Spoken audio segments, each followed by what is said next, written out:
രാഹുൽ മാങ്കുട്ടത്തിനെതിരായ ലൈംഗിക പീഡന കേസ് ഗൗരവമായി പരിഗണിക്കുമെന്ന് പ്രതിപക്ഷ നേതാവ് വി ഡി സതീശൻ. പുതിയ പരാതി KPCCക്ക് ലഭിച്ച ഉടൻ തന്നെ പോലീസിന് കൈമാറിയെന്ന് ഷാഫി പറമ്പിൽ. നിയമപരമായി തന്നെ കാര്യങ്ങൾ നടക്കട്ടെ എന്നും ഷാഫി പറമ്പിൽ പറഞ്ഞു. കോൺഗ്രസിനൊരു പരാതി കോൺഗ്രസ് പ്രസിഡന്റിന് KPCC പ്രസിഡന്റിന് കിട്ടിയപ്പോൾ അതേ അപ്പം തന്നെ പോലീസിന് ഫോർവേഡ് ചെയ്തു. പോലീസ് അന്വേഷിച്ച് നടപടി സ്വീകരിക്കട്ടെ. ഇപ്പോൾ വീണ്ടും ഒരു പരാതി വന്നിരിക്കുന്നു. ഞങ്ങൾ ഗൗരവതരമായി പാർട്ടി നേതൃത്വം ചർച്ച ചെയ്യും.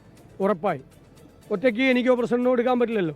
നേരത്തെ തീരുമാനം എടുത്തതുപോലെ എല്ലാവരും കൂടി ഒരുമിച്ച് ഒരു തീരുമാനം ഇക്കാര്യത്തിലും എടുക്കും, ഉറപ്പായെടുക്കും. ഇനി പോലീസിൻ്റെ നടപടികൾ എന്താണോ, ലീഗലി ഈ കാര്യങ്ങൾ കോടതിയിൽ എങ്ങനെ നിൽക്കുമോ എന്നതിനെല്ലാം ശേഷം തുടർന്ന് പാർട്ടി എന്തെങ്കിലും നിലപാട് അടുത്തതായി എടുക്കേണ്ടതുണ്ടെങ്കിൽ എടുക്കും. പാർട്ടി പ്രതികരിക്കുന്നെങ്കിൽ പ്രതികരിക്കും. വന്ന പരാതി CPM ഒക്കെ ചെയ്യുന്ന പോലെ പാർട്ടിക്കകത്തെ ഒരു സംവിധാനത്തിലേക്കല്ല, DGPക്കാണ് അയച്ചിട്ടുള്ളത്. ഇനി ലീഗലായിട്ട് കാര്യങ്ങൾ നടക്കട്ടെ എന്നാണ് പറഞ്ഞിട്ടുള്ളത്. ലോകത്തെവിടെയായാലും ഏത് സമയത്തും 24 വാർത്തകളും ഓഗ്മെന്റഡ് റിയാലിറ്റി പാക്കേജുകളും എക്സ്പ്ലെയിനറുകളും വിശദമായി കാണാൻ ഞങ്ങളുടെ YouTube ചാനൽ നിങ്ങൾക്ക് സബ്സ്ക്രൈബ് ചെയ്യാം.